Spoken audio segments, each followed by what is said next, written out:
તારક તીર્થંકર શ્રવણ ભગવાન મહાવીર મહારાજ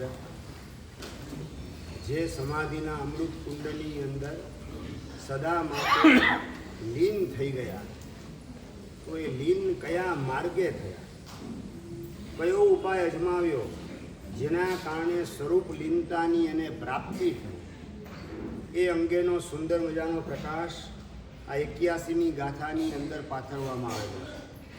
આત્મજ્ઞાન વિચારતા પ્રગટ્યો સહજ સ્વભાવ. અધ્યાત્મ માર્ગે આગે કૂચ કરવાની ઝંખના ધરાવનાર દરેક સાધક એના અંતરમાં એક જ ઝંખના હોય છે કે મારો શુદ્ધ સ્વભાવ ક્યારે પ્રગટ થાય, મારો સહજ પવિત્ર સ્વભાવ ક્યારે પ્રગટ થાય, ક્યારે પૂર્ણપણે પ્રગટ થાય અને ક્યારે હું એની અંદર સ્થિર થાઉં, એમાં કાયમ માટે લીન થાઉં. આ જ ઝંખના અધ્યાત્મ માર્ગની અંદર આગળ વધવા માટે ઈચ્છતા દરેક સાધકોના અંતરમાં ગોઠવાયેલ હોય છે. અને આવી ઝંખના પૂર્ણ થાય કઈ રીતે, સ્વભાવની પ્રાપ્તિ થાય કઈ રીતે?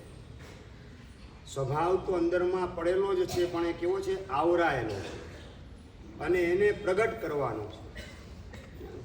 બાહ્ય જગત અને આંતર જગત એની અંદર આ સૌથી મોટી ભેદરેખા છે, લાઇન ઓફ ડિમાર્કેશન. કઈ? બહારની અંદર મેળવવાની વાત હોય છે, પ્રાપ્ત કરવાની વાત હોય છે. પૈસાને મેળવવું, દુકાનને મેળવવું, ઘરને મેળવવું, પત્નીને મેળવવું, આ બધું મેળવવાની વાત, પ્રાપ્ત કરવાની વાત બહારની દુનિયામાં હોય છે. જ્યારે અંતરની દુનિયામાં પ્રાપ્ત કરવાની વાતની પણ પ્રગટ કરવાની વાત છે કે મારું સમ્યક દર્શન પ્રગટ કરું, સમ્યક જ્ઞાન પ્રગટ કરું, સમ્યક ચારિત્ર પ્રગટ કરું. વહેલી તકે કેવળ જ્ઞાન અને કેવળ દર્શન પ્રગટ થાય એનું બુકિંગ આ ભવમાં કરાવી લો. એટલે પ્રાપ્તિની વાત એ બાહ્ય જગતની અંદરને પ્રગટ કરવાની વાત અંતર જગતમાં, ભૌતિક જગતમાં માત્ર બહારનું મેળવવા માટે ઉછીનું, બહારનું મેળવવાનું એટલે પારકું મેળવવાનું, ઉછીનું મેળવવાનું, કાં ઉધારે મેળવવાનું, કાં ઉછીનું પણ ન મળે, ઉધાર પણ ન મળે તો આંચકીને લેવાનું. આ જ વૃત્તિ અનાદિ કાળથી આપણામાં પડેલી હતી અને અત્યારે પણ હશે. એ બધામાંથી છૂટી અને બહારથી મેળવવાના બદલે મારું જે અંદરમાં સ્વરૂપ છે એને પ્રગટ કરવું.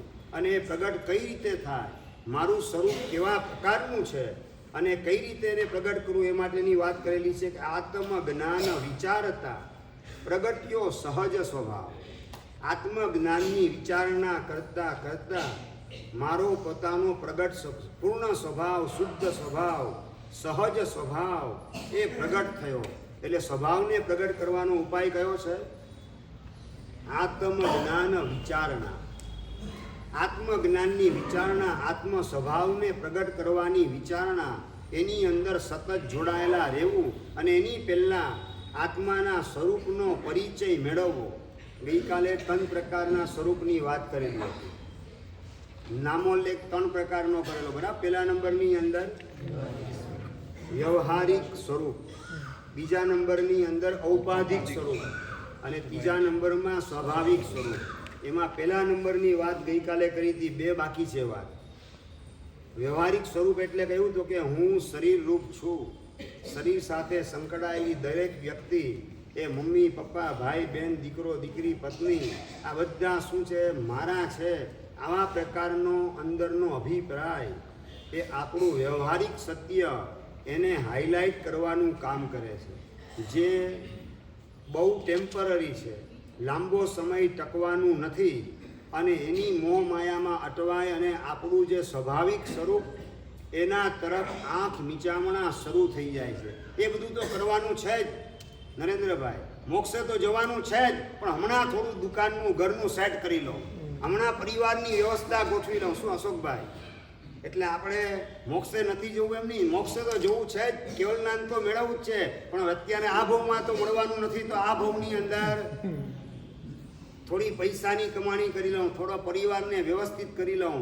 એટલે આપણે આપણું મૂળભૂત સ્વરૂપ, સ્વાભાવિક એવું સ્વરૂપ અસલી સ્વરૂપ એના તરફ આંખ નીચામણા કરી અને બાહ્ય જગત વ્યવહારિક આપણું સ્વરૂપ એની અંદર જ પાછા અટવાઈ જઈએ છીએ. એટલે આ ઉપાધિ પહેલા નંબરની અંદર વ્યવહારિક સ્વરૂપ, શરીર અને શરીરના સંપર્કમાં ગોઠવાયેલી વ્યક્તિ, એમાં હું અને મારાપણાની બુદ્ધિ, એને સાચવવાનું વલણ, એ બધું આપણું વ્યવહારિક સ્વરૂપ. બીજા નંબરની અંદર ઔપાધિક સ્વરૂપ. ઔપાધિક સ્વરૂપ એટલે કે પરના લક્ષ્ય અંદરમાં ઊભા થતા રાગ દ્વેષ વગેરેના પરિણામ, એ આપણું ઔપાધિક સ્વરૂપ છે. ઔપાધિક સ્વરૂપ એટલે ઉપાધિ રૂપ જે લાગે એનું નામ ઔપાધિક સ્વરૂપ. સાચવવા જેવું લાગે, મીઠું લાગે, રાગ પંપાળવા જેવો લાગે, ક્રોધ એ પણ સાચવવા જેવો લાગે, ડગલે ને પગલે એનો ઉપયોગ કરવા જેવો લાગે, તો એ સ્વરૂપ આપણને ઉપાધિ રૂપ નથી લાગેલું, ઉપયોગી લાગેલું છે. એ જ્યાં સુધી ઔપાધિક સ્વરૂપ ઉપયોગી લાગે ત્યાં સુધી રાગ દ્વેષ મોહ વાસના લાલસા વગેરે ઔપાધિક સ્વરૂપ એ લંબાઈ રાખવાનું. અને એ જેમ જેમ લંબાય તેમ તેમ આપણો સંસાર એ પણ લંબાઈ રાખવાનો. 84 લાખ યોનિના નવા ચક્કરનું બુકિંગ પણ થઈ રાખવાનું. આ બધામાંથી આપણે વહેલી તકે બહાર નીકળીએ અને આપણે ક્યાં જવું છે તો કે આપણું સ્વાભાવિક સ્વરૂપ એની અંદર ગોઠવાવું છે. સ્વાભાવિક સ્વરૂપ એટલે જાણવું અને જોવું, એ આત્માનું સ્વાભાવિક રૂપ છે. સ્વાભાવિક એટલે ઓરિજિનલ સ્વરૂપ છે. નેચરલ આપણી ઓરિજિનાલિટી હોય તો માત્ર જાણવું, જોવું અને એની અંદર સ્થિર થવું. જાણતા રાગ કરવો એ આપણું અસલી સ્વરૂપ નથી. ટીવીની અંદર એડવર્ટાઇઝ આવે, જે કંઈ દેખો, ચિરાગભાઈ શું થાય, ગમી જાય. તમારો છોકરો હોય તો પપ્પા મને આ અપાવો, મને આ અપાવો. આપણા ઘરમાં આ ચીજ નથી, એ શ્રાવિકા ફરિયાદ કરે તમને કે આ બધું જોઈએ છે પણ આપણા ઘરમાં તો કંઈ આ છે નહીં. અને એના પ્રત્યેની રાગની આસક્તિ, રાગની તીવ્રતા, રાગનો તીવ્ર ઉછાળો એ બહારની અંદર એ વસ્તુની ખરીદી કરવા માટે તમને મજબૂર કરાવે, તમને લાચાર બનાવી દે. શેના કારણે તો કે આ ઉપાધિક સ્વરૂપ એની અંદર તમે તન્મય થયા એટલે પાછું વ્યવહારિક જગત એના તરફની દોડ શરૂ થઈ જાય. સ્વાભાવિક સ્વરૂપ એના તરફ આપણે પૂંઠ કરીને ઊભા રહીએ તો પછી સ્વાભાવિક સ્વરૂપ માત્ર જોવા જાણવાનું અને પોતાના સ્વભાવમાં સ્થિર રહેવાનું. જે સ્વરૂપ સિદ્ધ ભગવંતે કાયમી ધોરણે પ્રગટ કરેલું છે, સિદ્ધ શિલામાં ગોઠવાયેલા, માત્ર જોવાનું કામ, જાણવાનું કામ અને પોતાના સ્વભાવની અંદર પૂર્ણપણે 100% ટકી રહેવાનું, 99% પણ નહીં. એટલે જ્ઞાતા દ્રષ્ટા ભાવ રાખવાથી સ્થિર થવાય. હા, જ્ઞાતા દ્રષ્ટા ભાવ એ જ સ્વરૂપમાં સ્થિરતા મેળવવા માટેનો ઉપાય છે. પણ એ જ્ઞાતા દ્રષ્ટા ભાવ એમાં રાગનો ફણગો વચ્ચે ફૂટવો જોઈએ નહીં. તમે ટીવી જોતા હોય ને જ્ઞાતા દ્રષ્ટા ભાવ ચાલે છે, આપણો IPL જોઈએ છીએ, જ્ઞાતા દ્રષ્ટા ભાવ. એટલે આ જ્ઞાતા દ્રષ્ટા ભાવથી IPL જોવાનું કામ થાય, જ્ઞાતા દ્રષ્ટા ભાવથી ટીવીની સિરિયલો જોવાનું કામ થાય, વેબ સિરીઝ જોવાનું કામ થાય, કે જ્ઞાતા દ્રષ્ટા ભાવથી સ્વરૂપની અંદર ડૂબકી લગાવી અને મારું જ્ઞાન કઈ રીતે કામ કરેલું છે, મારો દર્શન ગુણ કઈ રીતે કામ કરે છે, મારું સમ્યક દર્શન એ કઈ રીતે મને મોક્ષ માર્ગે આગળ વધારે છે, સમ્યક દર્શનના પ્રભાવે કેવા પ્રકારનું મારામાં આ મૂલચૂલ પરિવર્તન આવેલ છે, કઈ રીતે મારો અભિપ્રાય અંદરમાં કેળવાતો જાય છે. આ બધાના જ્ઞાતા દ્રષ્ટા બનવાનું છે. બહારના જગતની અંદર જ્ઞાતા દ્રષ્ટા બનીને જો દોટ મૂકો તો પાછા રાગ દ્વેષના તોફાનમાં તણાઈ જાઓ તેવી શક્યતા છે. દીકરા માટે, વહુ જોવા માટે નીકળ્યા જ્ઞાતા દ્રષ્ટા ભાવથી. શક્ય છે નરેન્દ્રભાઈ, અશોકભાઈ? દીકરા માટે વહુ જોવા નીકળો, છોકરી પસંદ કરવા માટે તમે નીકળો, જ્ઞાતા દ્રષ્ટા ભાવ. ધનેશભાઈ, જ્ઞાતા દ્રષ્ટા ભાવ ત્યાં રહેવાનો છે? વ્યવહારિકથી જવાનું છે.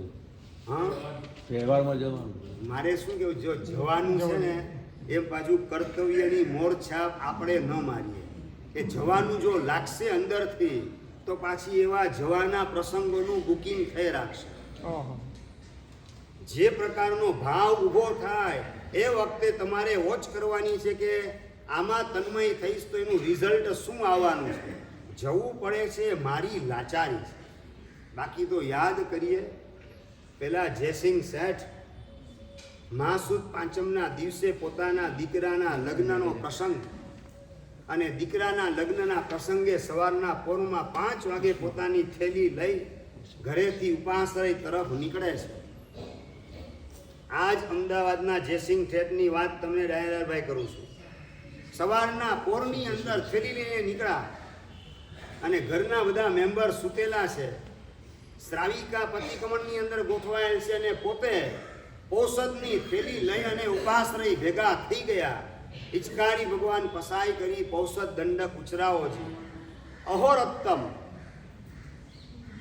મેહુલભાઈ, આજે દીકરાના લગ્ન છે અને પૌષધ ઉચ્ચરવાનું કામ અહોરાત્રનો પૌષધ 5 તિથિ પૌષધની મારી આરાધના ચાલી રહેલી છે.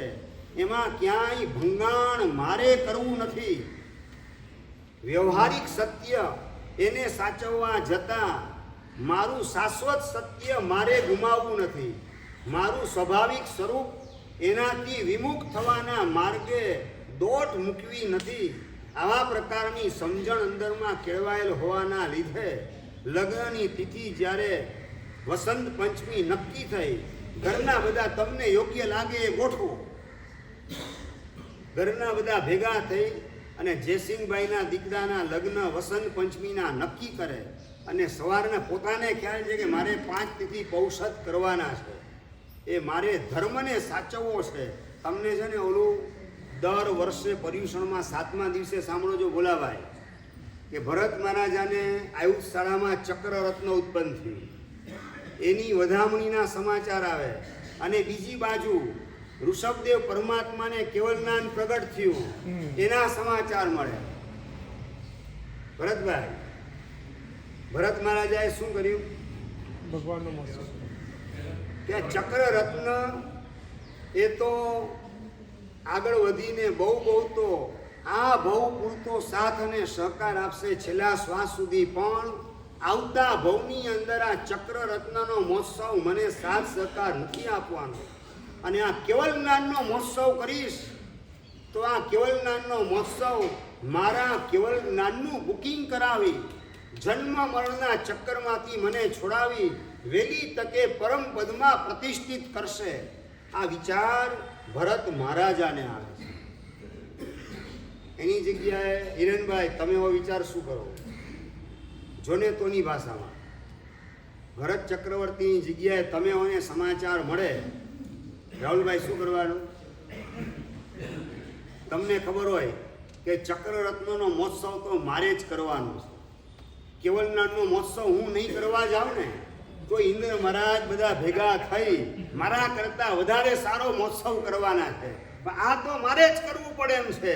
તો મારા માટે જે કમ્પલસરી હોય એ પહેલાં કરવા જાઉં કે મરજિયાત છે એ પહેલાં કરવા જાઉં? શું વિચાર કયો આવે? કેવળ જ્ઞાનનો મહોત્સવ હું ચૂકી જાઉં પણ ઇન્દ્ર મહારાજ તો કરવાના જ છે ને. એ વાત લગ્ન પ્રસંગે યાદ આવે. એ ભરત મહારાજાની વાત કરીએ તે ડાઈ વાત સરસ સેટ કરીને આપણને બોલતા આવડે છે, બીજાને સમજાવતા આવડે છે. આપણા જીવનનો લગ્ન પ્રસંગ આવ્યો, કેવળ જ્ઞાનનો મહોત્સવ મારો દૂર ઠેલાશે. આ ક્ષણિક વાસનાના બંધનમાં અટવાય ટેમ્પરરી સુખ મેળવવાના માધ્યમથી પરમેનન્ટ સુખ એનાથી અબજો યોજન દૂર ફેંકાઈ રહેલો છું. એ વાત લગ્ન પ્રસંગે ગોઠવાયેલા હો, પાણી ગ્રહણનો પ્રસંગ ચાલી રહેલો હોય એ વખતે યાદ કેટલું આવે. આ બધું ડાપણ છે ને, આપણને વ્યાખ્યાન હોલમાં બેઠા છો એટલા પૂરતું અહીંયા છે. પોથીમાંના રીંગણા જેવી હાલત. બહાર નીકળ્યા, વાત સાચી છે, બોલતા અંદરમાં વેદના કેટલી કે આ દુર્દશા અનાદિ કાળની એમાંથી હું ક્યારે બહાર નીકળીશ. ભરત મહારાજા એણે કેવળ જ્ઞાનનો મહોત્સવ કર્યો, હું એની જગ્યાએ તો કેવળ જ્ઞાનનો જ મહોત્સવ કરવા જાત. એ અહીંયા બોલવું સહેલું છે, પણ દીકરાના લગ્નના પ્રસંગે હું પૌષધ કરવા જાઉં કેવળ જ્ઞાનની સાધનાનું બુકિંગ કરાવવા માટે, લગ્નના માર્ગે ગોઠવાય અને મારા દીકરાના લગ્નની અનુમોદના દ્વારા મારા 84ના ચક્કર વધે એવા પ્રકારના ફંદામાં ફસાવાની ભૂલ હું ન કરું, એ પ્રકારનું સ્ટેટમેન્ટ કેટલા પાસે આવે? એટલે ભરત મહારાજાનો જવાબ તમે બોલેલા એ સાચો કે ખોટો? ભાઈ સાચો જવાબ કે ખોટો જવાબ? અને આ જયસિંહ શેઠ દીકરાના લગ્ન પ્રસંગે સવારના પોરમાં પૌષદની થેલી લઈ અને નીકળી પડે. ઘરના લોકો બધા જ્યારે જાગ્યા ઉઠી, બાપુજી ક્યાં ગયા, દાદા ક્યાં ગયા, તપાસ કરે. અને એ વખતે સમાચાર મળ્યા એ તો પૌષદ કરવા ગયા છે. ઘરના લોકોના પેટમાં ફાળ પડી ગઈ, શું આજે પૌષદ? દીકરાના લગ્ન, એની હોંશ કેટલી હોય મેહુલભાઈ? દીકરા દીકરીના લગ્નની હોંશ કમલેશભાઈ કેટલી? ભાઈ તમારી વાત પૂછું છું પ્રકાશભાઈ, એ જયસિંહ શેઠની નથી પૂછતો. હા, અંદરમાં ગલગલિયા થતા હોય, મા બાપુનો વટ પડી જાય એવા પ્રકારનું રિસેપ્શન ગોઠવવું છે, એવા પ્રકારનો લગ્નનો હોલ બુક કરાવવો છે, એવા પ્રકારનું ફંક્શન ગોઠવવું છે, એના પ્લાનમાં તમે ગળા ડૂબ થયેલા હો. એના બદલે જયસિંહ શેઠ પૌષદ માટે નીકળી પડે. ઘરના બધા વિચારે દિવસનો પૌષદ હશે, રાતના મેં લગ્ન રાતે છે, રાતના પાછા 8 વાગે આવી જશે, 8:30 લગ્નનો વરઘોડો શરૂ થશે, ત્યારે પાછા જોડાઈ જશે એની અંદર. આવા પ્રકારનું મનોમન આશ્વાસન શ્રાવિકા મેળવે છે અને કુટુંબના બાકીના સભ્યોને આવું આશ્વાસન આપે છે. પણ કોઈને ખબર નથી કે અહોરાત્રનો પૌષદ દીકરાના લગ્નના દિવસે લીધેલો છે અને સૂર્યાસ્ત પછી પણ નથી આવતા. ઘરના આવે છે પૂછવા માટે, આજે પૌષદ? તમને બધાને ખબર જ છે 5 તિથિ હું પૌષદ કરું જ છું, એમાં મારે કોમ્પ્રોમાઇઝ કરવાનું નથી. સાચું બોલો. 7:15 વ્યાખ્યાનમાં આવવા માટે ઘરેથી 7 વાગે સમજો નીકળતા હો, અને એ વખતે ફોન આવે કે 7:45 તું એરપોર્ટ ઉપર મને મળજે, 10 લાખ તારા આપવાના છે, તૈયાર છે બેગ, પછી મહિના પછી હું આવવાનો છું. વ્યાખ્યાન તો કાલે જ. હા, આ મોબાઈલમાં હા, વાત એ જ છે કે આપણે વ્યાખ્યાનને સાઈડ ટ્રેક ઉપર ગોઠવી અને સંપત્તિ જે છે, લાભ પૈસાનો, એને આપણે હાઇલાઇટ કરવામાં ગોઠવાઈએ તો પછી એ સંસારના પક્ષકાર કે શાસનના પક્ષકાર? આપણે આત્માના કલ્યાણને ઈચ્છીએ છીએ કે સંસાર લીલો છમ રહે એવા પ્રકારની અંદરની ઝંખના ગોઠવાયેલી છે. પ્રવૃત્તિ તમારી વ્યાખ્યાનમાં આવવાની છે બદલ ધન્યવાદ, પણ પરિણતિની અંદર સંસાર પ્રતિષ્ઠિત થયેલો છે કે આત્મ કલ્યાણ, આત્માનું હિત ને આત્માનું મંગલ એ જ એકમાત્ર પ્રતિષ્ઠિત કરેલું છે. પ્રશ્ન આ છે, પતિક્રમણ પતી ગયું, આજુબાજુના પૌષદવાળા કહે જુઓ જયસિંહ સાહેબ તમારા દીકરાનો વરઘોડો નીકળી રહેલો છે, જુઓ તો ખરા, તમારા દીકરાને જોઈ લો. પૌષદ કરનારા આજુબાજુ વાળા જયસિંહ શેઠને પ્રેરણા કરે છે, દીકરાનો વરઘોડો જોઈ લો તમે. મારે આ સંસારના રંગરાગ એનાથી મારા આત્માને રંગવો નથી, અને તમે શા માટે આ સંસારના રાગથી રંગાય અને પૌષદની તાકાત ભવસાગર તરાવવાની એને નિષ્ફળ કરી રહેલા છો? આસપાસના પૌષદના આરાધકો એને પણ ત્યાંથી પાછા વળવાની પ્રેરણા જયસિંહ શેઠ કરે છે. અને આવું અંદરનું જીવદળ હોવાના કારણે જ જીન શાસનને પૂજ્યપાદ આચાર્ય ભગવાન મહારાષ્ટ્ર કેસરી યશોદેવ સુરીશ્વરજી મહારાજ એની ભેટ પ્રાપ્ત થઈ. એ જયસિંહ શેઠ બીજા કોઈની 36 કરોડ નમસ્કાર મહામંત્રના આરાધક એવા પૂજ્યપાદ યશોદેવ સુરીશ્વરજી મહારાજ સાહેબ, જેમના માટે પૂજ્યપાદ સિદ્ધાંત મહોદય પ્રેમ સુરીશ્વરજી મહારાજ વાત કરતા હતા કે આ યશોદેવ એ તીર્થંકરનો જીવ છે. આ પૂજ્યપાદ સિદ્ધાંત મહોદય પ્રેમ સુરીશ્વરજી મહારાજ એમના માટે આ સ્ટેટમેન્ટ જાહેરમાં અનેક વખત આપવાનું કામ કરે. એવી નિર્મળ પરિણતિ દીકરાનું હિત નહીં, સર્વ જીવોનું હિત ઈચ્છે છે અને દીકરો અહિતના માર્ગે ચાલે છે. એનું એને ભાન કરાવવા માટે આ જ ઉપાય છે કે પપ્પા જે જગ્યાએ ગોઠવાયેલા છે એ જ સાચો રસ્તો છે. હું ખોટી જગ્યાએ ગોઠવાઈ રહેલો છું. અઠવાડિયા 10 દિવસ પહેલા એ જયસિંહ શેઠ જે બની ગયા યશોદેવ શ્રી મહારાજ, એમના દીકરાનો દીકરો એ મારી પાસે આવેલ અને એમણે મને વાત કરી કે મારા બાપુજીના લગ્ન પ્રસંગે દાદા તો ઔષધ લઈને બેઠા હતા અને એના કારણે હું આ ખોટું કરેલો છું. આત્મકલ્યાણના માર્ગે મારે જવું જોઈએ. પિતાજી મને પ્રેરણા કરેલા છે ઔષધ સ્વયં સ્વીકારવા દ્વારા, પણ હું સત્વહીન હોવાના કારણે સંસાર માંડવાના માર્ગે ગોઠવાઈ રહેલો છું. મને એવું સત્વ ક્યારે પ્રાપ્ત થાય કે સંયમની સફેદ ચાદરમાં એક પણ ડાઘ લગાડ્યા વગર નિષ્કલંક પવિત્ર જીવન કાયમી ધોરણે સંપૂર્ણપણે હું જીવી શકું. એવા સંયમ માર્ગ માટેની પાત્રતા મારામાં ક્યારે આવશે? આ ભાવ બાપુજીના હૈયામાં લગ્નના દિવસે જાગૃત થયેલા છે. આ છોકરાને પણ આપેલા સંસ્કાર કેવા ઉજળા હશે, જેના કારણે કોઈ નેગેટિવ એપ્રોચ પોતાના પિતાજી પ્રત્યે એના મનમાં આવતો નથી. આ પિતાજી મારા લગ્નને પ્રસંગને નથી આવતા, મારું હાચવવા નથી આવતા, હવે બસ ઘરડા થાય, જોઈ લો મારે એને હાચવવાના, એનાથી જુદા થઈ જવું. શું સમજે એના મનની અંદર? આવા કોઈ ઉશ્કેરાટ ભરેલા સંકલેશો એના અંતરને સ્પર્શતા નતા. પિતાજી જે માર્ગે ગોઠવાયેલા છે એ જ માર્ગ સાચો છે અને એ માર્ગે ચાલવાની મારી તાકાત ક્યારે પ્રગટ થશે? આ ભાવનાની અંદર જોડાય છે. વાત મારે એ કરવી છે કે આ ઔપાધિક સ્વરૂપ એની અંદર એટલે કે રાગ દ્વેષ મોહના પરિણામની અંદર જો તમે જોડાયા, તન્મય થયા, તો નંબર 2 વ્યવહારિક સ્વરૂપ હું બાપ છું, આ મારો દીકરો, એનો લગ્નનો પ્રસંગ સારામાં સારો પ્રસંગ સાચવું, આ બધાની અંદર તણાઈ જતા વાર લાગશે નહીં. જયસિંહ શેઠ પોતાના સ્વાભાવિક સ્વરૂપ તરફ દ્રષ્ટિ માંડીને બેસેલા છે. પારમાર્થિક સત્ય એને પ્રાયોરિટી આપવાનું કામ કરેલા છે.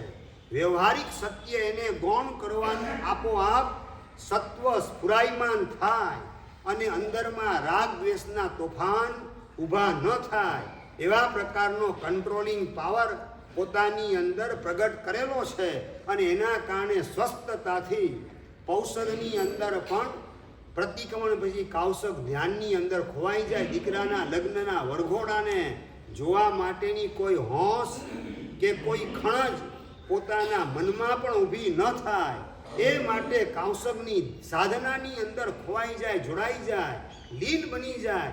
મારે તો મારા કેવલ જ્ઞાનને પ્રગટ કરવું છે, એના માટે અહીં આવેલો છું. આ લગ્નનો પ્રસંગ હું નહીં હોઉં તો પણ બાકીના સગાવાલા સારામાં સારી રીતે સાચવવાના છે. કશું બગડવાનું નથી, કશું અટકવાનું નથી. સાચો તમારા વગર બધું બગડે ને અટકે પ્રકાશભાઈ? એવો વેમ કરો, વેમ કરો એવો. હા, એવો વેમ કરો. વેમ છે ને, વેમનું તો કોઈ ઓસણ નથી. આ તમે પોતે જ ઘણી વાર બોલેલા હશો કે વેમનું કોઈ ઓસણ નથી. વેમ જે છે એવો રોગ છે કે મનનો રોગ તમે જ ઊભો કરેલો અને એની દવા એ પણ તમારે જ શાસ્ત્રના માધ્યમથી સદગુરુના સંગે એનો અભ્યાસ કરી મેળવી અને એ દવા એપ્લાય કરવી પડશે, ચિકિત્સા કરવી પડશે, તો જ એ વેમ નીકળશે. બીજા કોઈ વેમ કાઢી શકે તેવી શક્યતા નથી. આ વેમના કારણે જ સંસાર લંબાય. હું નહીં હોઉં તો ઘરનું શું થશે, દીકરા દીકરીનું શું થશે, દુકાન કઈ રીતે ચાલશે, આ પરિવાર કઈ રીતે ચાલશે? પહેલાંય તમને વાત કરેલી કે ઇન્દિરા ગાંધીને રાજીવ ગાંધી વગર આખું ભારત મજેથી ચાલે છે, તો તમારા વગર તમારું ઘર મજેથી ન ચાલે, ઉલટું તમે ન તો વધારે સારું ચાલે. આ દીકરો આજ કહેતો હોય છે પપ્પા દુકાને ના આવે તો દુકાન વધારે સારી રીતે ચાલે. ચાલે એમ નહીં, વધારે સારી રીતે ચાલે. અને આવી સ્થિતિમાં પણ તમને દુકાને દોટ મૂકવાનું મન થાય, જ્યાં ન આવકાર મળે ને જ્યાં ન તમારો સત્કાર થાય. તમને આવેલા જોઈને દીકરાનું મોઢું ચડી જાય, તમને દીકરો જોવા પણ તૈયાર ન થાય દુકાનમાં તમે આવતા હો ત્યારે. એવી સ્થિતિમાં પણ આવી અપમાનિત દશાની અંદર પણ દુકાનમાં જવાનું ગમે. ઉપાશ્રયમાં આવીને લાવ ઔષધની આરાધના કરું, આ માટેના ભાવ કેટલા જાગે. એ અંદરમાં ઔપાધિક સ્વરૂપ, એમાં આપણે તન્મય થઈએ છીએ. રાગ દ્વેષ મોહના પરિણામને પોષવાનું ગમે છે, માટે વ્યવહારિક સંસાર પણ લંબાતો જાય અને એને લંબાવાનું મૂળભૂત કારણ અંદરના રાગ દ્વેષના પરિણામમાં તન્મયતા, એમાં ઉપાદેય બુદ્ધિ, એમાં સારાપણાની બુદ્ધિ, મારાપણાની બુદ્ધિ, એને સાચવવાનું વલણ, આ બધાના કારણે અંદર ને બહાર બેય સંસાર લંબાએ રાખે. અને આપણું સ્વાભાવિક સ્વરૂપ, આપણું પારમાર્થિક સ્વરૂપ, પરમ સત્ય સ્વરૂપ, એનો વિચાર પણ સંસારની પ્રવૃત્તિની અંદર યાદ આવે નહીં કે હું તો માત્ર જાણનાર જોનાર આત્મા છું. આ બધાની અંદર રાગ દ્વેષના પરિણામથી રંગાઈ જવું એ મારું અસલી સ્વરૂપ નથી. આ મારા માથે બોજારૂપ છે, આ બંધનરૂપ છે. રાગ દ્વેષના પરિણામ એની અંદર ક્યાં હું તન્મય થાઉં, ક્યાં એમાં હું જોડાઈ જાઉં, ક્યાં એમાં હું ખોવાઈ જાઉં છું. આવી જાગૃતિ લાવીને રિવર્સ ગેરની અંદર આવવાની તૈયારી હોય તો જ આપણું અસલી સ્વરૂપ, પારમાર્થિક સ્વરૂપ, શાશ્વત સ્વરૂપ, સ્વાભાવિક સ્વરૂપ જાણવા જોવાનું ને સ્વભાવમાં સ્થિર થવાનું એ પ્રગટ થાય તેવી શક્યતા છે. આપણે આ ત્રણે સ્વરૂપ એના પ્રત્યે બબ્બે પ્રકારના અભિગમ એને ચોખ્ખા કરવાના છે. પહેલા નંબરની અંદર વ્યવહારિક સ્વરૂપ. વ્યવહારિક સ્વરૂપ એ શરીર અને શરીરના સંપર્કમાં ગોઠવાયેલ પરિવાર, દુકાન, ઘર, તમારી એસેટ, મિલકત, કેપિટલ જે કંઈ છે એ બધું વ્યવહારિક સ્વરૂપ. એ નજીકનું ને દૂરનું પણ છે, અંતે વ્યવહારનું. શરીર એ નજીકનું, પત્ની પુત્ર પરિવારે થોડા દૂરના, અને દુકાન ઘર એના કરતાં વધારે દૂરના. એ બધું વ્યવહારિક સ્વરૂપ, નજીકનું કે દૂરનું પણ એ વ્યવહારિક સ્વરૂપ છે. વ્યવહારિક સ્વરૂપનો સૌથી પહેલા ઇનકાર કરવાનો ભાવ. એ મારું સ્વરૂપ નથી, શરીર હું નથી, શરીર પાડોશી છે, શરીર એ મારા માટે બંધન છે, મને જકડી રાખે છે, સિદ્ધ શિલામાં જતા મને અટકાવવાનું કામ કરે છે. આના પ્રત્યેનો આદર ભાવ ક્યાંથી હોય? આ મારું સ્વરૂપ ક્યાંથી હોય? મારું સ્વરૂપ મને બોજારૂપ કઈ રીતે લાગે? મારા માટે બંધનરૂપ કઈ રીતે બની શકે? આ રીતે શરીર પ્રત્યે પૂર્ણપણે ઇનકારનો પરિણામ શરીરે હું નથી. અને બીજા નંબરની અંદર શરીર પ્રત્યે એટલે કે વ્યવહારિક સ્વરૂપ, એના પ્રત્યે બીજા નંબરમાં ઉદાસીન ભાવ. આ બે ભાવ આપણે કેળવવા. પહેલા નંબરમાં ઇનકારનો ભાવ અને બીજા નંબરમાં ઉદાસીન ભાવ. શરીર એ હું નથી, આ ઇનકારનો ભાવ. આત્માનું સ્વરૂપ આનંદ સ્વરૂપ છે અને એની સાથે કોન્ટ્રાડિક્ટરી ઉદાસીન ભાવ નહીં. ઉદાસીન ભાવ એનું અસલી સ્વરૂપ પણ હજુ તમે સમજ્યા નથી. ઉદાસીન ભાવ એટલે દિવેલિયું મોઢું લઈને બેહી જવું, એને ઉદાસીન ભાવ શાસ્ત્રકાર નથી કહેતા. આસીન એટલે કે બેસવું, ઉદ એટલે કે ઊંચે, દેહ ભાવથી અને રાગાદી વિભાવ પરિણામથી ઊંચે ઉઠી અને બેસવું, આત્મ સ્વરૂપની અંદર આસન જમાવી દેવું, પોતાના જ્ઞાતા દ્રષ્ટા સ્વભાવની અંદર ગોઠવાઈ જવું, એ સાચા અર્થમાં ઉદાસીન ભાવ છે. ઉદાસીન ઉદ આસીન. ઉદ એટલે ઊંચે, આસીન એટલે બેસવું, ઊંચે બેસવું. દેહ, ઇન્દ્રિય, મન અને રાગ દ્વેષ મોહ વગેરે પરદ્રવ્ય પરભાવને વિભાવ આ બધાથી ખસી અને ઊંચે આવી અને પોતાના આત્મ સ્વરૂપમાં જાણવા જોવાના સ્વભાવમાં બેસવું, એનું નામ ઉદાસીનતા છે. અને એમાં ઇનકાર દેહાદી પ્રત્યેનો એ સપોર્ટ કરવાનું કામ કરે છે. દેહ એ હું છું, દેહના સુખે હું સુખી, દેહના દુઃખે હું દુઃખી, આ બધું વલણ, એમાં તન્મયતા એ શું કરે તો કે ત્યાંથી આપણને ખસવા દે નહીં, આત્મ ઘરમાં પ્રવેશ થવા દે નહીં. આત્મ ઘરમાં પ્રવેશ કરવા માટે એ દેહાદીની તન્મયતા બાધક છે, માટે એનો ઇનકાર. અને બીજા નંબરમાં ઉદાસીન ભાવ. ઉદાસીન ભાવ એટલે શરીરથી ખસી અને શરીર અત્યારે સુવાનું કામ કરી રહેલું છે, શરીર અત્યારે ખાવાનું કામ કરી રહેલ છે, શરીર પાણી પીવાનું કામ કરે છે, શરીર અત્યારે બોલવાનું કામ કરીએ છે, હું એનો માત્ર સાક્ષી છું, જાણનાર જોનાર એ મારું અસલી સ્વરૂપ છે. આ રીતે શરીરથી ઊંચે આવી જવું એટલે શરીરથી ખસી આત્માની નજીક સરકતા જાઓ એ ઉદાસીન ભાવનો અભ્યાસ છે. દેહની અંદર તન્મયતા, હું ખાઉં છું, હું પીઉં છું એટલે પાછી હું શરીર જ બની ગયો. કારણ કે ખાવા પીવાની ક્રિયા એ શરીરની ક્રિયા છે અને એને મારી ક્રિયા માની લીધી. હા, હું ખાઉં એ ભાવ એ આપણા પોતાના છે, ખાવાની ક્રિયા એ શરીરની છે અને ખાવાનો ભાવ એ જીવ પોતે કરે છે, એ શરીર નથી કરતું. શરીર જળ છે અને ખાવાનો ભાવ એટલે આપણું ઔપાધિક સ્વરૂપ છે. પહેલા નંબરનું વ્યવહારિક સ્વરૂપ એટલે શરીર અને શરીરની બધી ક્રિયા, ખાવા પીવા વગેરેની, આ બધું વ્યવહારિક સ્વરૂપ આપણું. કારણ કે આપણા કર્મનો ઉદય એની સાથે જોડાયેલ છે. પત્ની પુત્ર પરિવાર એની સાથે પણ તમારું કર્મ જોડાયેલું છે. એટલે બધું એ વ્યવહારથી તમારી પત્ની, વ્યવહારથી તમારો દીકરો, વ્યવહારથી તમારું ઘર, વ્યવહારથી તમારી દુકાનને વાહન, આ બધું વ્યવહારથી કહેવાય કે કર્મના ઉદયથી એના સંયોગમાં તમે ગોઠવાયેલા છો. નંબર 2, એના નિમિત્તે જે ભાવ અંદર પ્રગટ થાય એ આપણું ઔપાધિક સ્વરૂપ છે. મારો દીકરો, મારી દીકરી, એ મારાપણાનો ભાવ જે અંદરમાં ઘૂંટાય છે એ આપણી ભૂલ છે, એ આપણું ઔપાધિક સ્વરૂપ છે. અને એ ઔપાધિક સ્વરૂપ એમાં પણ આપણે લીન થવાનું નથી. આ ઉદાસીન ભાવ આવતો જાય. પહેલા નંબરમાં ઇનકા શરીર જ હું નથી, તો પછી મને પત્ની, પુત્ર, પરિવાર, દુકાન, ઘર બધું મને ક્યાંથી હોય? એ બધું જે કંઈ છે કર્મના ઉદયથી આ શરીરને લાગુ પડેલ છે, એનો મારે ઇનકાર કરવા દ્વારા એની સાથેનું આંતરિક એટેચમેન્ટ એને તોડવું છે. એના પ્રત્યેનું વ્યવહારિક જે કર્તવ્ય હોય એ ભલે અદા થાય, અને અદા કરવું એ વ્યવહારથી તમારી ફરજ છે. ભગવાનની આજ્ઞા મુજબ ઉચિત મર્યાદામાં રહી અને વ્યવહારિક કર્તવ્ય તમે અદા કરો, અને એમાં પણ પાછો ઉદાસીન ભાવ ઘૂંટાતો હોય. જયસિંહ શેઠ, એને ઉદાસીન ભાવ કેવો ગોઠવાયેલો છે. હું નહીં હોઉં તો પણ બાકીના ઘરના સભ્યો એ મારા દીકરાનો લગ્ન પ્રસંગ સારી રીતે ઉજવવાના છે, એમાં કોઈ કચાશ રહેવાની નથી, તો પછી મારે એમાં ઇન્વોલ્વ થવાની જરૂરત શી છે? મારા આત્માનું કલ્યાણ મારે શા માટે ચૂકી જવું? આવા પ્રકારની જાગૃતિ, આ ઉદાસીન ભાવ એ સ્વરૂપ જગતની અંદર પોતાનું સ્વાભાવિક સ્વરૂપ એની અંદર પ્રવેશ કરવા માટે જબરજસ્ત સપોર્ટ કરવાનું કામ કરે.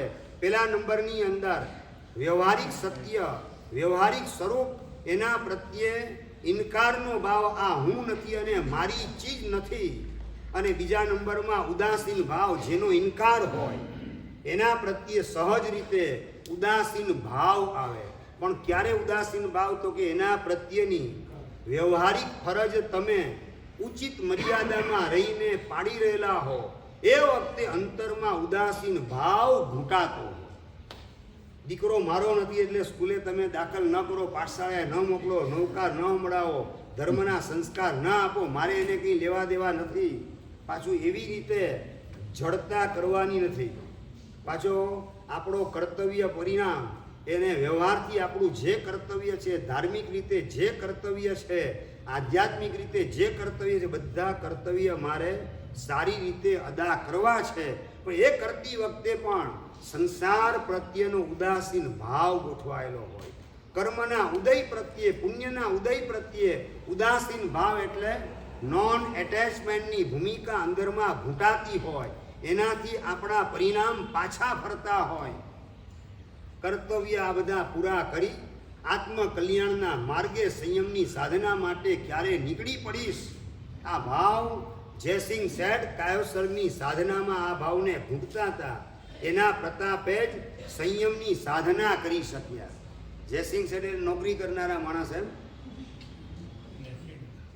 ભાઈ, જયસિંહ શેઠે નોકરી કરનારા માણસ, જેમની દીક્ષા વખતે પૂજ્યપાદ આચાર્ય ભગવાન વલ્લભ સુરીશ્વરજી મહારાજ સાહેબ, ભરતભાઈ, એમના શબ્દો હતા કે આ કાળનો શાલીભદ્ર દીક્ષા લઈ રહેલો છે. સાત ઘોડાની બગીમાં અમદાવાદના રાજમાર્ગ ઉપરથી પસાર થતા હતા. એવો પોતાનો અમાપ સમાપ વૈભવ આ કાળનો શાલીભદ્ર અત્યારે દીક્ષા લઈ રહેલો છે. આવા શબ્દો પૂજ્યપાદ વલ્લભ સુરીશ્વરજી મહારાજના મોઢેથી એમના દીક્ષા પ્રસંગે નીકળેલા છે.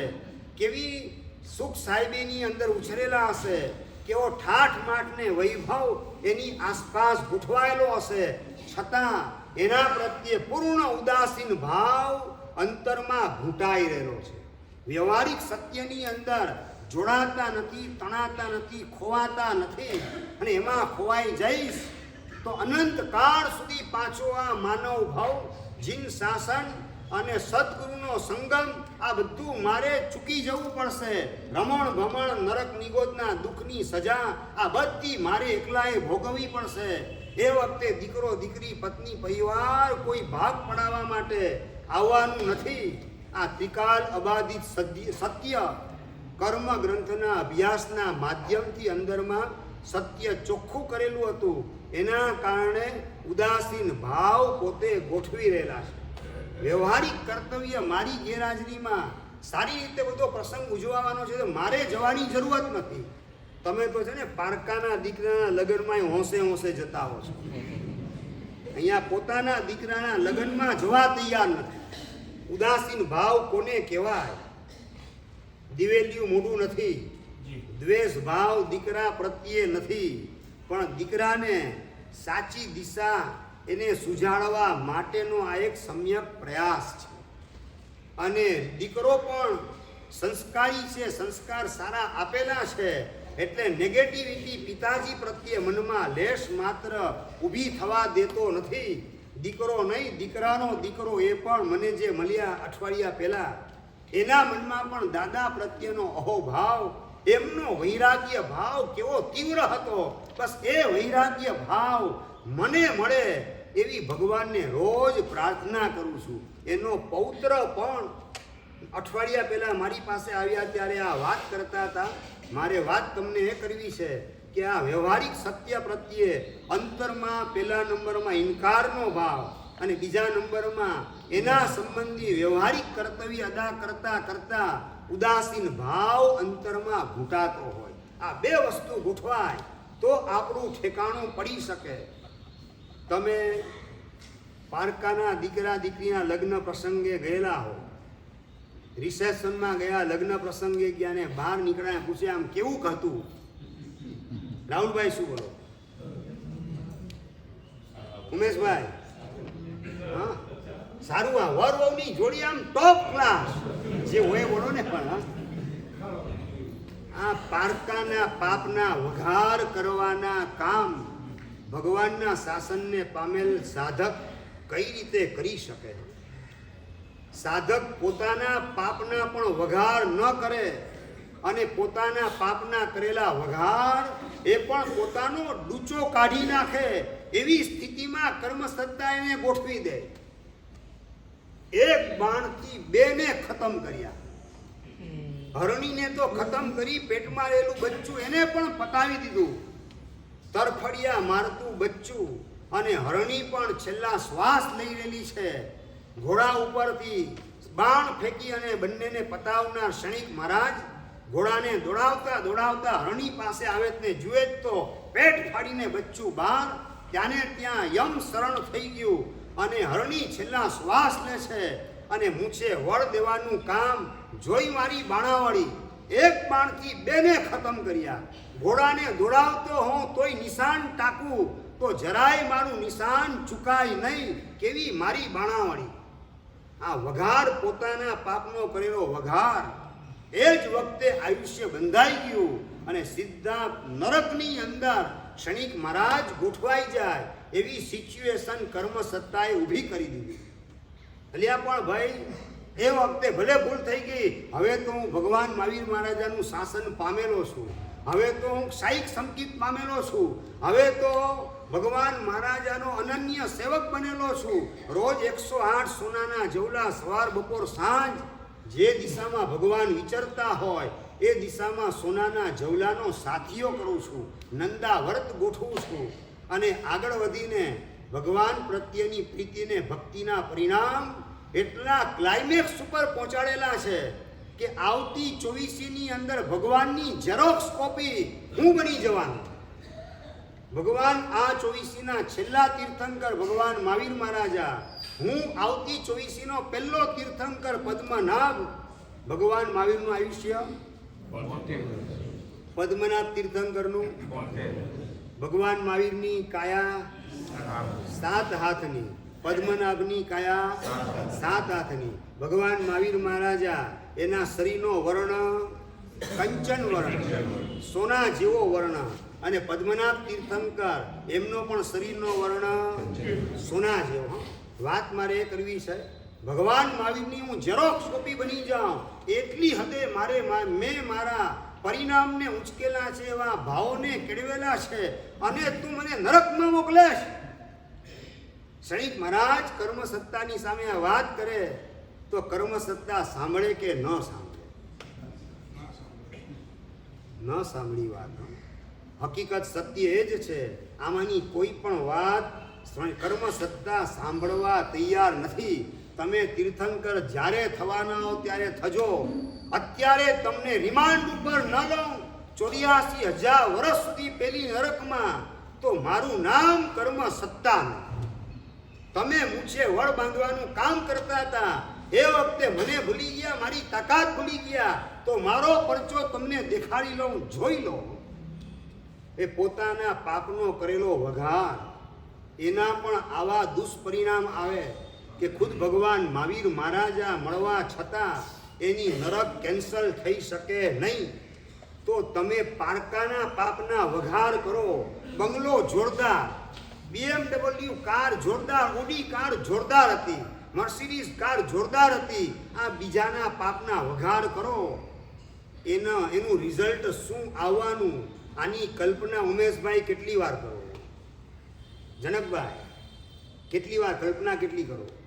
પારકાના પાપનો વઘાર એ તીર્થંકર જીવતા મળે, પોતે તીર્થંકર નામ કર્મ નિકાચિત કરે, ક્ષાયિક સંકિત મેળવે, પોતાના દીકરા દીકરીને પણ દીક્ષાના માર્ગે મોકલવાનું કામ કરે. તમે તો આમાંનું કંઈ બોલો તો ખરા હિરેનભાઈ, આમાંનું કશું કરેલું નથી.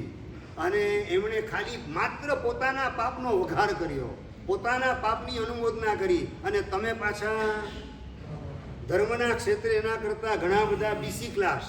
અને નંબર 2, જ્યારે આરાધનાની વાત, અનુમોદનાની વાત આવે, ક્ષણિક મહારાજે દીકરા દીકરીને દીક્ષા આપી. ભગવાન મહાવીરના 108 સોનાના જવલા, તમે એમ ચાંદીના જવલા શંભવનાથ દાદાની પાસે રોજ કરો કે ના કરો?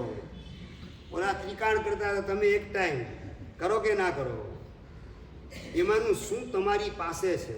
અને છતાં પારકાના પાપનો વઘાર કરવામાંથી તમે ઊંચા ન આવો, એનું રિઝલ્ટ આવશે શું? મારા ડૂચા કાઢી નાખશે કર્મ સત્તા. પારકાના પાપનો વઘાર કરીશ તો આ અંદર જેટલી જાગૃતિ આવે, ઉદાસીન ભાવ આવે, તો વ્યવહારિક સ્વરૂપ એની અંદર તણાતા તમે અટકી શકો. જેટલું વ્યવહારિક કર્તવ્ય પાળવા જેટલું લાગે એટલું જ પાડો. એમાંથી પણ હવે આ દૂરના આજુબાજુના લોકોના દીકરાના લગ્ન પ્રસંગે ન જાઉં તો ચાલે એમ છે, તો મારે જવું નથી, લાંબા પોળા થવું નથી. નંબર 2, કદાચ નજીકના હોય ને જવું પડે એવું જ લાગતું હોય તમને, તો પણ પ્રશંસા કરવાનું તો પાપ ભૂલે ચૂકે, પણ મારે કરવું નથી. આવી જાગૃતિ ભીતરમાં ટકેલી હોય તો આ ઉદાસીન ભાવ અને ઇનકારનો પહેલા નંબરમાં ઇનકાર, આ મારું સ્વરૂપ નથી. અને નંબર 2, કર્તવ્ય એના સંબંધી પાડવાનું હોય ઉચિત રીતે, એ વખતે પણ ઉદાસીન ભાવ અંતરમાં ઘૂંટાયેલ હોય. નંબર 2, આપણું ઔપાધિક સ્વરૂપ એટલે રાગ દ્વેષ મોહના પરિણામ, જે આત્માના પર્યાય સ્વભાવમાં જ ઉત્પન્ન થઈ રહેલા છે. એ પર પરિણામ નથી, સ્વ પરિણામ છે. આ ઘણાને ભ્રમ છે કે રાગ દ્વેષ મોહ એ આત્માના પરિણામ નથી, એ કર્મના પરિણામ છે. આવું અમુક લોકો નિશ્ચય લઈને પકડવા દ્વારા આવી ગેરસમજણમાં અટવાયેલા હોય છે. અને એના દુષ્પરિણામ કયા? તો કે આફૂસના ચીડિયા ઉડાવવાના, અને પૂતગલને ખાય છે, મારે તો કંઈ લેવા દેવા નથી, એ બોલે રાખવાનું. બટેટા ડુંગળી લસણ ખાઈએ પણ આપણે એમાં શું આસક્તિનો ભાવ નથી, આપણો સ્વભાવ તો અણહારી છે. એ બટેટા ડુંગળી લસણમાંથી પાપ લાગે નહીં, એમાં અણહારી સ્વભાવનો શિકાર તમે ચૂકી જાઓ તો પાપ લાગે, બાકી આમાં પાપ જેવું કંઈ છે નહીં. આવો શુષ્ક નિશ્ચય નહીં, એનો કરેલો દુરુપયોગ એના દ્વારા શાસ્ત્રને પણ શસ્ત્ર બનાવી અને અનંત કાળ સુધી પરમાત્માનું શાસન ન મળે એવા ઘોર અંતરાય બાંધવાનું કામ નિશ્ચય નહીંનો દુરુપયોગ કરવા દ્વારા અમુક લોકો વર્તમાન કાળમાં કરીએલા છે. એ જગ્યાએ આપણે અટવાવું નથી. રાગ દ્વેષ મોહ એ પણ મારા પરિણામ છે, કર્મજન્ય પરિણામ છે, માટે ઔપાધિક પરિણામ. ઉપાધિ છે, મારા માટે આ બોજો છે, મારા માટે બંધન છે, પણ છે મારા પોતાનો પરિણામ, મારો પોતાનો જ પરિણામ છે. એની અંદર મમત્વ ભાવ, એના પ્રત્યેની આસક્તિનો પરિણામ, એમાં તન્મયતાનો ભાવ મારે લાવવાનો નથી. પહેલા નંબરમાં સ્વીકારનો ભાવ. તમને 4 સ્ટેજનું કેન્સર હોય, ડૉક્ટર તમને કહે કે ભાઈ બાયોપ્સી કરાવેલ છે, આ ગાંઠ તમારી કેન્સરની અને 4 સ્ટેજની છે, ફાટવાની તૈયારીમાં છે. મને કંઈ કેન્સર છે જ નહીં, બસ 108 વાર રોજ જાપ કરું છું, હું કેન્સરથી મુક્ત છું, હું કેન્સરથી મુક્ત છું. એ કેન્સરથી મુક્ત થઈ જવાય કે ન થઈ જવાય મેહુલભાઈ? કે હું નિરોગી છું, હું નિરોગી છું, નિરોગી જેવો જાપ કરી રાખો એટલે કેન્સરની ગાંઠ ગાયબ થઈ જાય કે એની ટ્રીટમેન્ટ તમારે કરાવવી પડે? એમ બોલો કે કેન્સરની ગાંઠ મારા માટે ત્રાસદાયક છે, એ બોજો છે, બંધન છે, મારા માટે મોટી વિપત્તિ છે, આને કાઢવા માટેનો મારે પ્રયાસ કરવાનો છે, ઓપરેશન કરાવવાનું છે, કીમો વગેરે લેવા પડશે, રેડિયેશન લેવા પડશે. આ બધું કરાવીશ ત્યારે મારું ઠેકાણું પડશે. આ બધું તમારી દ્રષ્ટિએ બોલું છું. આ બધા વિચાર તમે કરીને ટ્રીટમેન્ટની અંદર લાગો તો ક્યોર થાવ તેવી શક્યતા છે. એ જ રીતે આ વ્યવહારિક દ્રષ્ટાંત તમને આપેલું છે. એ જ રીતે રાગ ક્રોધનો કેન્સર, કામ વાસનાનો કેન્સર, એની ગાંઠ 4 સ્ટેજની એની અંદર હું ગોઠવાયેલ છું. અને આની જો ટ્રીટમેન્ટ નહીં કરું, ઓપરેશન નહીં કરું તો મારું ઠેકાણું નહીં પડે. ભૂંડના અવતારનું બુકિંગ આ ભવમાં મારે કરાવવું પડશે અને પાછી એ જ વાસનાને બેફામ રીતે પોષી અને એ જ 84 લાખ યોનિની અંદર ફસાવાની અંદર હું અટવાઈ જઈશ. એ માર્ગે મારે જવું નથી, મારે એની ટ્રીટમેન્ટ કરાવી છે. ઈરાદાપૂર્વક વિજાતીય પ્રત્યે આંખને એટેચ કરવી નથી, બ્લુ ફિલ્મ વગેરે જોવી નથી, વેબ સિરીઝ વગેરેથી મારી જાતને અભડાવવાનું પાપ આ ભવની અંદર ભૂલે ચૂકે કરવું નથી. અને કદાચ ઈરાદાપૂર્વક ક્યાંક વાસનાના સાપોલિયા આંખમાં પેદા કરી દીધા, એના પનિશમેન્ટ તરીકે બીજે દિવસે હું આંબેલ કરીશ. આવા પ્રકારની એને સુધારવા માટેની તૈયારીમાં તમે લાગો તો એમાંથી છુટકારો મળે તેવી શક્યતા છે. એટલે 2 પ્રકારના અભિગમ ઔપાધિક સ્વરૂપ પ્રત્યે. પહેલા નંબરની અંદર સ્વીકારનો ભાવ અને બીજા નંબરની અંદર સુધારણાનો ભાવ. રાગ મને જ થયેલો છે એવો હું સ્વીકાર કરું તો એની ટ્રીટમેન્ટ કરાવું. તાવ મને આવે છે એનો સ્વીકાર હું ન કરું તો એની હું ટ્રીટમેન્ટ કઈ રીતે કરાવું? મને તાવ છે જ નહીં એમ માને રાખું અને 105 તાવ ચાલતો હોય, ટ્રીટમેન્ટ કરાવવા જાઉં કે ન જાઉં? અને તાવ મને નથી માનવાથી તાવથી હું મુક્ત થાઉં કે ન થાઉં? આ બધી ભ્રમણામાંથી આપણે આપણી જાતને બહાર કાઢવાની છે. રાગ દ્વેષ મોહ મારા ચૈતન્ય પટ ઉપર મારી જાગૃતિની કચાશથી ઊભા થતા પરિણામ છે, પણ એ કાઢવા જેવા છે, સાચવવા જેવા નથી. એની અંદર સુધારો કરવા જેવો જે અપ્રશસ્ત હોય તો એ પ્રશસ્ત બને. એટલે કે આત્મ પ્રાપ્તિના લક્ષ્ય, સ્વભાવ પ્રગટ કરવાના લક્ષ્ય, શુભ ભાવની અંદર જોડાયેલો રંગ, એનું નામ પ્રશસ્ત રાગ છે. એને સુધારવાનું કામ. અને બીજા નંબરની અંદર કાયમી ધોરણે મારે આમાંથી છૂટવું છે. રાગ ક્યારેય પણ ન જ કરી શકું એવી મારી વિતરાગ દશા, એને વહેલી તકે હું પ્રગટ કરું, એ દિશામાં ડગલા માંડું, એ દિશામાં પુરુષાર્થ કરતો જાઉં. આ રીતે વિભાવ પરિણામ રાગ દ્વેષ મોહ વગેરે પરિણામ કે જે આત્માનું ઔપાધિક સ્વરૂપ છે એનો પહેલા નંબરમાં સ્વીકાર ભાવ અને બીજા નંબરમાં સુધારણાનો ભાવ, એની અંદર ઇમ્પ્રુવમેન્ટ મારે કરવું છે. મારામાં રાગ છે જ નહીં તો ઇમ્પ્રુવમેન્ટ માટેની સાધના હું કઈ રીતે કરવાનો? એટલે હું શુદ્ધ આત્મા છું એમ બોલવાથી રાગ રવાના થાય તેવી શક્યતા નથી. ઉલટું રાગ દ્વેષના તોફાન બેફામ ચાલે રાખે અને હું શુદ્ધાત્મા બોલી અને રાગ દ્વેષના તોફાનમાં હું તણાય રાખું અને માત્ર કાલ્પનિક કે શાબ્દિક રૂપે હું શુદ્ધાત્મા છું એવું પકડાઈ રહે અને હોંશે હોંશે રાગ દ્વેષના તોફાન એને લંબાવવામાં હું ગોઠવાઈ જાઉં. આવી ગંભીર ગોઝારી ભૂલ આ ભવની અંદર મારે થવા દેવી નથી. એટલે બીજા નંબરનું આ ઔપાધિક સ્વરૂપ, એની અંદર પહેલા નંબરમાં સ્વીકારનો ભાવ મારી ભૂલ છે માટે રાગ થયો. બીજા નંબરમાં સુધારણાનો ભાવ, એને અપ્રશસ્તમાંથી પ્રશસ્ત કરીએ, આત્મ પ્રાપ્તિના લક્ષ્ય શુભ ભાવમાં રહીએ. જ્યાં સુધી શુદ્ધ સ્વભાવ પ્રગટ ન થાય ત્યાં સુધી શુદ્ધ આત્મ સ્વભાવ પ્રગટ કરવાના લક્ષ્ય શુભ ભાવની અંદર જોડાયેલા રહેવું, પ્રશસ્ત રાગ દ્વેષ એના સંપર્કમાં રહેવું એ આપણું સાધના જગતમાં પ્રવેશ કર્યા પછીનું કર્તવ્ય છે. એમાં જોડાવું એ પણ એક જાતની લાચારી છે, એ ખ્યાલમાં રાખવાનું છે. 95 વર્ષનો બુઢો માણસ ઊભો થઈ શકતો ન હોય, ચાલે તો બેલેન્સ રહેવાની કોઈ શક્યતા નથી અને એને ઊભા થઈને લેટ્રિન ટોયલેટ સુધી જવું પડે, શું કરે ભોલાભાઈ? લાકડીનો ટેકો લઈ અને ચાલે. એ લાકડીનો ટેકો લે એને ખુમારી કેટલી સમજે? લાચારી. આ જન્મ વખતે મારા બાબા મા બાપ છે ને એને તો મને 2 પગે જન્મ આપેલો, હવે હું 3 પગનો થઈ ગયો. આ ત્રીજો પગ આવી ગયો લાકડી.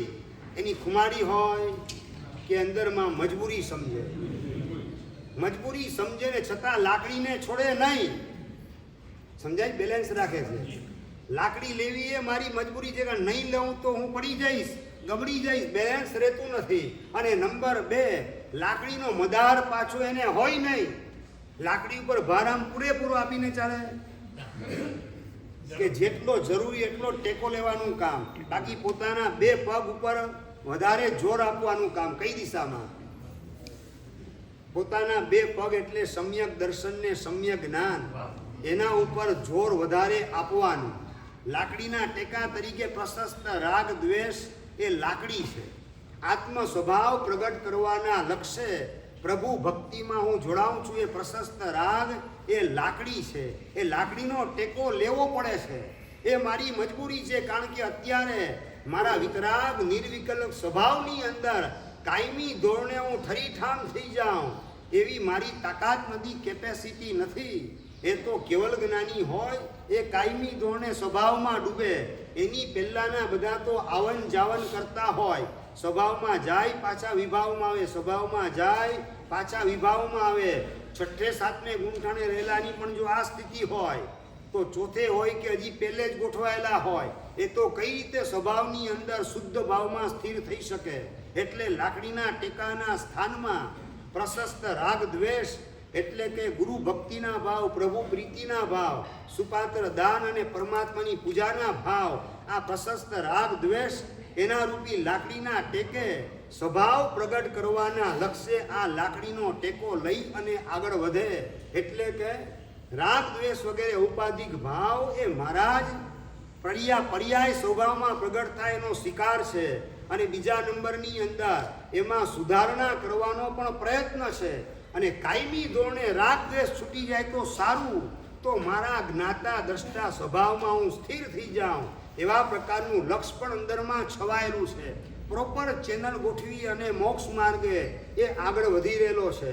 અને ત્રીજા નંબરની અંદર જ્ઞાતા દ્રષ્ટા ભાવ, એના પ્રત્યેના 2 અભિગમ તમને હું બતાવું.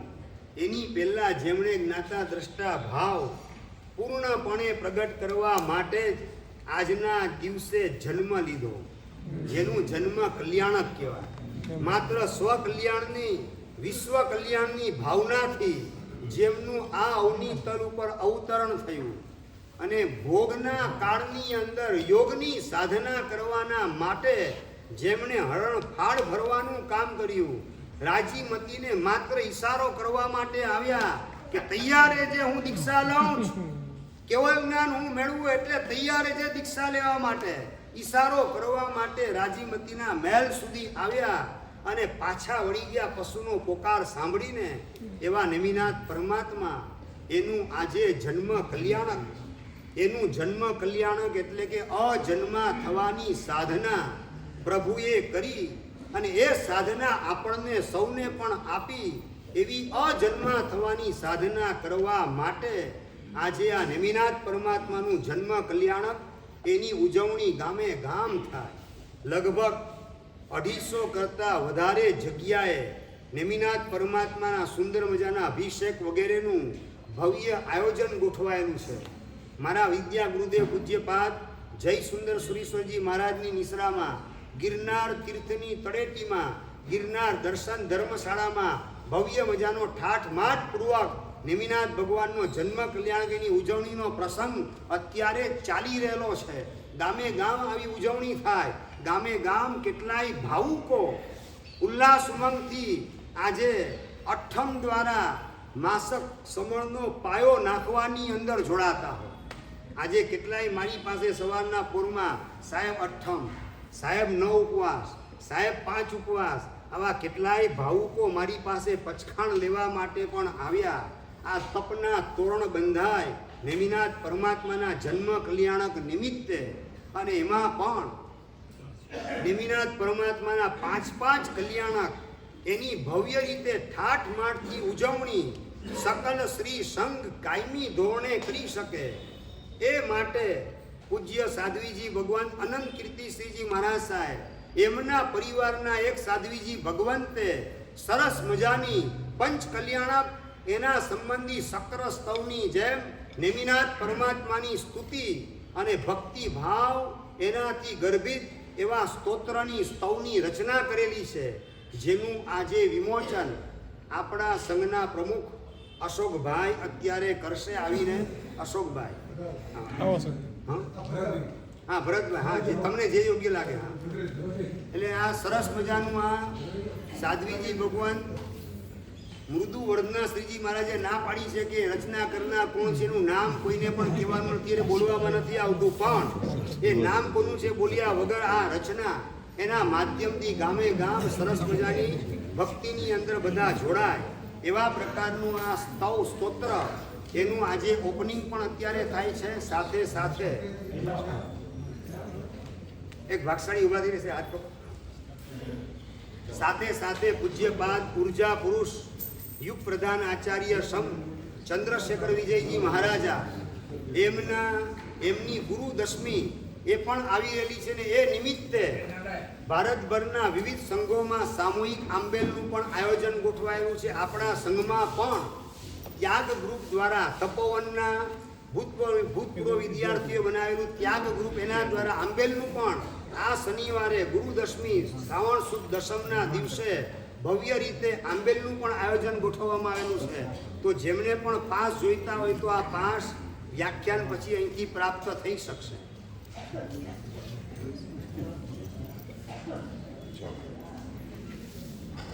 આ પાસ જે લેશે જેટલા એક પાસ હશે એ દીઠ ત્યાગ ગ્રુપ દ્વારા સંઘને 100 રૂપિયા આપવામાં આવશે એક તપસ્વી દીઠ આંબેલ માટે. અને તપ કરનાર ભાગશાળીનું 50 રૂપિયાથી બહુમાન કરાવવાનું પણ એ ત્યાગ ગ્રુપ દ્વારા નક્કી થયેલ છે. એટલે વધુમાં વધુ સંખ્યાની અંદર એ ઉર્જા પુરુષને ભાવાંજલિ આપવા માટે, તપાંજલિ આપવા માટે વધુમાં વધુ સંખ્યાની અંદર આ પાસ એ પણ અહીંથી લઈ જજો.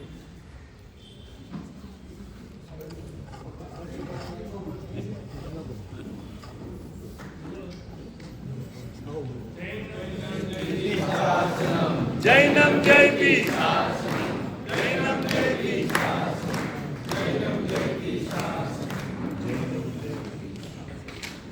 બોલો જીને શાસન.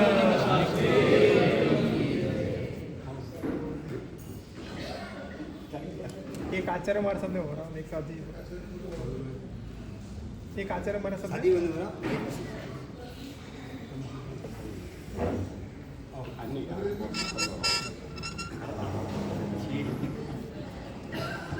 બોલો જીન શાસન